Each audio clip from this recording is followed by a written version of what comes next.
What's up, guys? Hello, welcome back to the Air Fresheners. How you doing today, Kristina? I'm doing well. I'm happy to be here. Same. We got working on something creative and change of scenery too. Yeah, we're It's mixing good. it up. We are at Steven's house and we're featuring Kygo's bark here and there. So. Yeah, you might hear a little woof every now and then. But today is episode 13, and we're talking about astrology finally, which I think is long overdue considering the fact that our name is based off of astrology. It's true. I'm actually kind of surprised it's taken us this long to get here. Out of all the episodes we've done, we still haven't done an astrology episode yet. But I feel like we've hit on it here and there, so it'll be good. Now we can just spend the whole 20 minutes talking about our view on it and just things that we've collected along the way from experience or what we've researched and stuff. So, yeah, for sure. Yeah, be good. So I know you've been doing some more research for this episode. The past week I've been opening up my astrology books again. I've been studying just birth charts, trying to make sense of all the stuff that I didn't understand before. And I'm starting to learn a lot. But one thing that I wanted to really touch on was something I found today, and it was about the scientific part of astrology and why it makes sense. So I was reading and I found something that mentioned that geomagnetic fields affect the human brain. And trying to understand what geomagnetic fields are, it has to do with revolving planets. So it's geomagnetism. And then in science, there's evidence of magnetic sensors sending signals to the brain. And Earth's magnetic field changes daily and seasonally, and this is measured, and we can see that.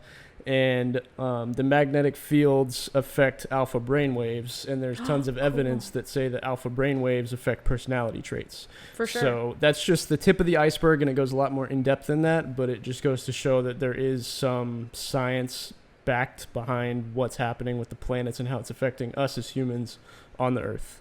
Yeah, I mean, that's huge because we can see how the moon affects us on Earth. The tides change. If you want to think about full moons, people act crazy, animal behavior so differently. I've noticed a lot of for women menstrual cycles are linked with moon phases. So and that's a relatively small planet compared to Saturn or Jupiter. So even though it is closer to us, but if the moon has physical evidence that it impacts us and our planet, why wouldn't the rest of the planets? So and that's what astrology is, right? Is just studying planet energy. We're trying to feel and navigate what these other planets are relating to us. So I think it's pretty cool. Definitely. And also too the fact that human beings are 60 or 80% made up of water. And if the moon can affect the tides of the ocean and cause mass chaos in certain places when the tide rises and it can wipe out an entire city. If the moon alone can affect that and we're that much water, what else are the rest of the planets doing to us? I don't know the exact scientific proof behind it, and not a lot of people can say that there's I guess physical evidence that astrology is real in that sense, but you can't deny the fact that planets and the moon are affecting things that are happening on the face of the Earth. Right. There is evidence of that. And also, isn't that what faith is? Anyone that studies religion or is spiritual, you don't have physical proof of God you can through experience and believing in whatever you believe. But I feel astrology is kind of taken, it's just more aggressive for people that don't believe in it. It's oh, well, where's your proof? But it's okay, well, where's your proof? You know what I mean? I think it's, you get to choose what as, free will. That's what we have here. And for me, I still believe in God, but I can believe in astrology too. I believe that God or, the universe made the planets. And I'm not saying that the planets are my savior or anything like that. I think it is all constructed by a higher power. So I don't know. I feel the argument with astrology is sometimes kind of really mixed up with thinking that this is our salvation, when really astrology is used to help understand yourself better and to navigate other people better. Yeah. So in the most recent book that I read, it was called The Inner Sky by Stephen Forrest, I believe. mm-hmm. And it really brings up the topic of how astrology is not really for predicting the future. It's more for understanding the tools that you were given at birth. So like if you break down like each part of your birth chart and like your planets affect a different part of your personality and a different part of who you are, doesn't necessarily mean that that's exactly how you are. It just means that those are the tools that you're given, and if you decide to use them, it could be a benefit to you more than anything else that you could be doing. Right. You're figuring out what your strong points are and navigating with those instead of, I don't know, it's just like a way to look at yourself differently. And just when you start to understand different energies between people, depending on their sign, you can kind of come at that relationship or that friendship differently because you start to understand that person's like their being different with astrology. Yeah, so I mean, for a lot of things that I've studied, and once you get past like your sun sign, like if anyone's listening to this and they don't understand that there is a whole birth chart, which is the map of where the planets were when you were born, like you're a lot more than your sun sign. Like just go look into that. And I think it's so much more complex when you start to actually understand like why people, you know, are emotionally that way or how they love. And we've talked about this a little bit, but like Venus rules like how you approach like intimate issues, and like Mars is like aggression and like your fight or flight, and like how you navigate being you know, like upfront, and if you can be upfront or stick up for yourself. So I don't know, each planet rules a different like aspect of your personality kind of, or how you like deal with things in life. So I think that's a lot also of why people don't really understand like how massive it is. Yeah. And the big problem, and I think that the world would be a lot different now if it wasn't for back in like the mid 1900s when people realized that a lot of people were interested and fascinated in astrology, but then they would take someone's sun sign and then put a generic cookie cutter copy and paste horoscope inside the newspapers. So people started getting bad preconceived notions because they were saying, oh, well, this could fit for literally anyone.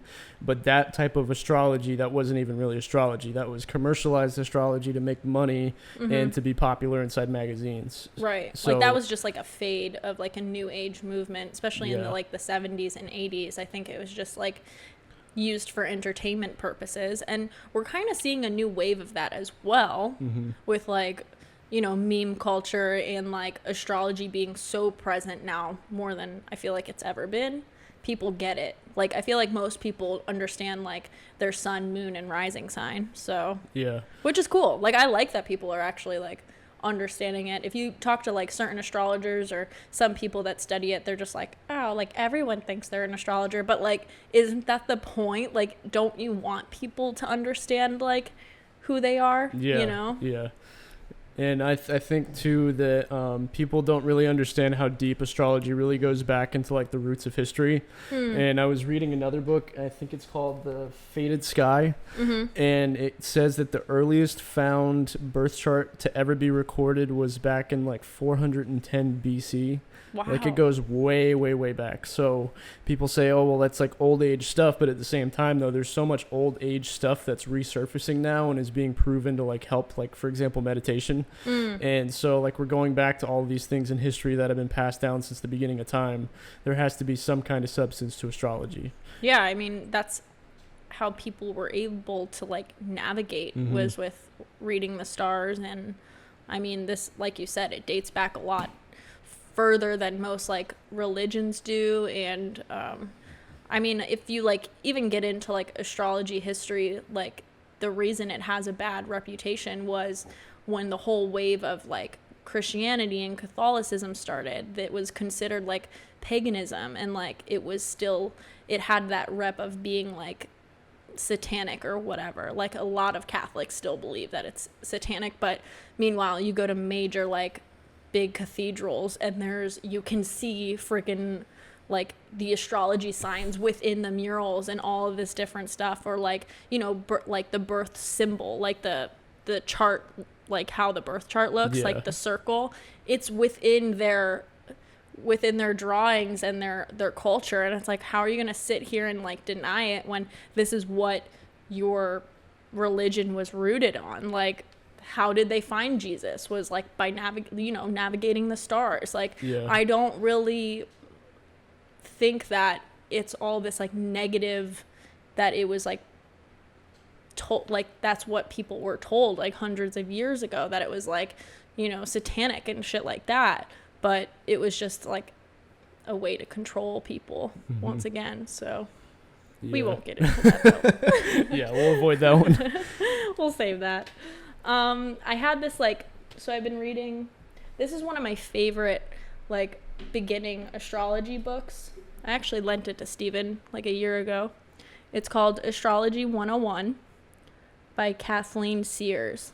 And it's awesome because it does give a little bit of history, but then it goes into like, you know, what each sign is, and then like different transits too. So, I mean, I still use this like pretty frequently to look up different transits and stuff.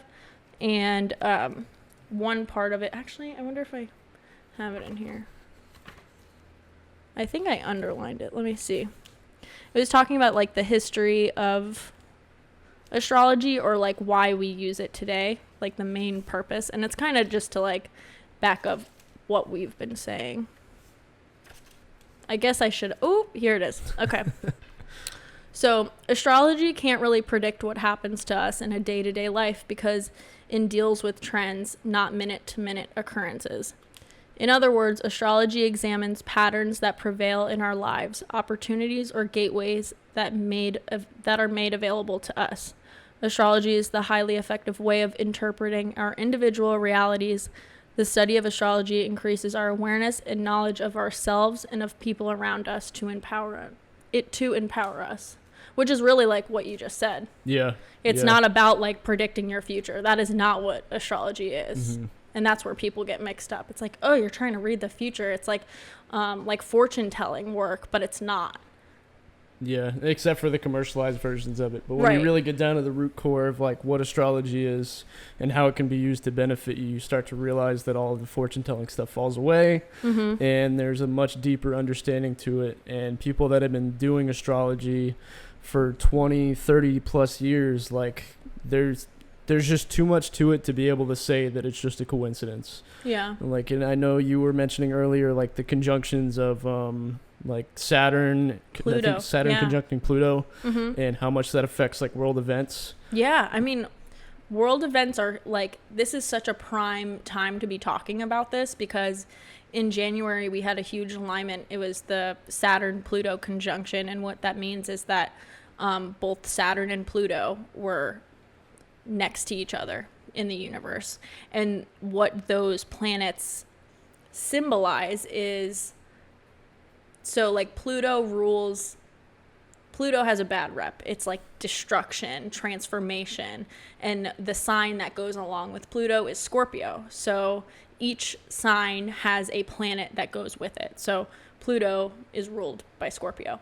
And like Pluto is all about this, like in a negative sense, it's about like power control, you know, like general destruction thing. So like it's here to transform. So when it comes together with Saturn, which rules structure, and like I've talked about this a little bit, like Father Time, it's like very strict, and it's like about getting shit done. Like those planets came together in January, and like now coincidentally this crazy shit is going on, something we'd never lived through before ever. Yeah. And like a lot of astrologers are saying that this is just like from that, and because it didn't happen the exact day that the alignment happened, actually it was going on in January in China, but like you don't sometimes see these things until a few months after, especially with like planets that are pretty far away, like Saturn and Pluto. So it's just so crazy. Yeah. Like I actually wrote down, like I looked at the history of this alignment because it only happens like once every like 30, I think it's like 32 or 34 years. That sounds right. Yeah. So World War I started in August 1914, and this alignment happened. Pluto and Saturn were conjunct in Cancer, and that happened. That was like a very significant event. Again, like war, mass disease, like government, like destruction. These are common trends for this alignment. And then 1982 was like the start of the AIDS pandemic, and that was also the year Saturn and Pluto came together. So I mean, you could say it's a coincidence, but yeah, when you add up the millions of coincidences that fall in line with like certain, it's, I don't know. There's too many coincidences for it to just be a coincidence. Right, and it's just cycles. Like, this is how the world works. Like we were talking about seasons. And if you really want to see proof, is like people are so severely affected by seasons, like seasonal depression. Some people are highly depressed in the summer here because it's so hot and you can't go outside. I realized like Florida's seasonal depression is actually in the summer months, in like August, September, when it's brutally hot and you can't go outside. I'm definitely the happiest in the wintertime, and I'm usually pretty miserable in the summertime just because it's too hot. You can't go out, you can't do anything. Where usually like seasonal depression is like the winter months, and that makes sense. So if you get into that, like every time a season changes, coincidentally, it's the start of a new sign. So like every fall season, when the fall starts, it's the start of Libra, and then the start of winter is Capricorn, start of spring is Aries, and then the start of summer is Cancer. Every single year, like the seasons will line up with when the astrology sign changes. And it's not the same day every year. So it's like, how is that like not real? You know? And we talk about like the new year and like literally anything that happens with the moon, the planets, the months changing, the season changing, it is all astrology related. And everyone wants to go along with that, but no one wants to go along with the fact that there's more to it than just that. Right. So like having some of it, but not taking all of it, like it's all there. It's all astrology. And I do want to look at this as more people are aware and curious now. I don't think there's people that are like, at least watching this, straight up denying what we're talking about. I think there is truth where people see the truth in what astrology is. So it's all good. For sure. Yeah, definitely. Absolutely. So what do you remember? Like, can you pinpoint a time where you started becoming interested in astrology? The specific time, I'm not too sure. I know that I was constantly asked, like back in like middle school and high school, like what my sign was, and like I didn't even know. And then people started telling me like I was a Gemini, and then like I didn't think anything of it. That's why people were asking you. And then You're like, who the fuck are you?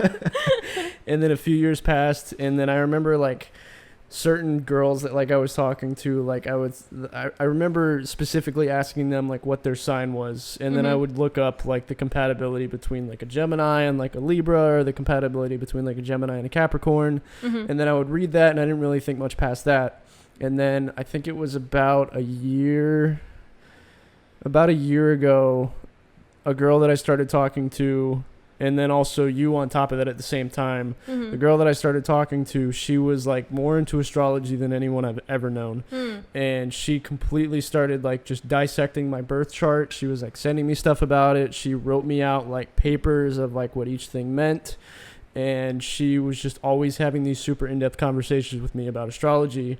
And there was literally no way like I could argue with her. I was just like, this makes too much sense for me to say that you're wrong. Yeah. And then she would start talking about other people, and then you also started bringing stuff up too. And then that's when I started taking it into my own hands of looking it up, and I was like, wow, this has a lot of substance, and this is really beneficial to know for myself. So like I'm just gonna start like learning about it. And that's it. But I remember back in like middle school and high school, I used to make fun of it, and the only reason I made fun of it was because like all my friends were like, oh, you're zodiac sign doesn't mean anything, and then that was the conclusion that I had in my head without doing any further research. Right. You didn't like let yourself expand on what that could be. Yeah. And that's what most people do. They hear about their sun sign and they're like, oh, well, that doesn't match me, so it doesn't make any sense. Right.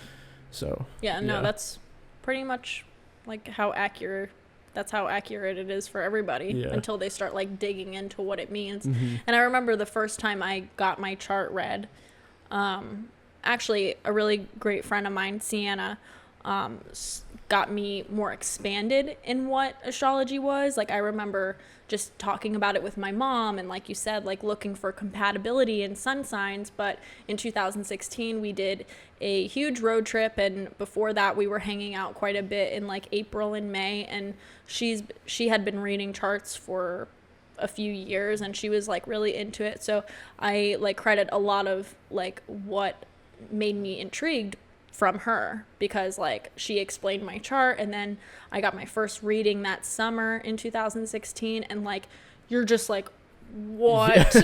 Like After how that, did you know all of yeah. this shit about me? Like it's so crazy. And like I don't want to say like just go to one person. Like I've had my chart read like 2 or 3 times, and then I started understanding it for myself. And like you could just read things online and just make sure it's like credible sources or whatever, but like pretty much everything starts to line up once you get a chart. Once you start understanding the birth chart, I think that's when people's minds start opening up. Yeah. Because before that, like, even if you download like CoStar, for example, and you get it, like that at least tells you where everything is at, but the descriptions are so cookie cutter, and it doesn't take into account where your houses are. It doesn't take into account any of that stuff. So like getting a full in-depth reading of your birth chart, I think, is the way to finally start opening your mind up to substance and astrology. That's a good point. A lot of like astrologers like shit on CoStar. Yeah. Get the pattern. I mean, it's not that much better, but at least you can see like your house placements and stuff. Actually, before the pattern, time passages is better. And then like the mobile apps are still kind of like iffy. You need to go to like astro.com and put your chart in and make an account, and like that is like like that's what professional astrologers use, and you could do it for free. Like I have an account and it's free, so it's just more work. You have to use the computer. Definitely do more than one. Like look up a few different places and see what correlates, because like when you start seeing like 3 or 4 things telling you the exact same thing about one meaning, that's when you're like, okay, maybe this has makes some sense. substance. Yeah. But that's cool. As far as like your day-to-day life goes, like how do you use astrology when it comes to like interacting with people around you? I feel like if I know someone's sign, like I won't be the type of person to be like, what's their sign? Because I don't want to be like that abrupt about it. Yeah, that's me. That is you, but you're good at it. I feel like if I was to do it, it'd be annoying, but you do it in like a better way. Yeah.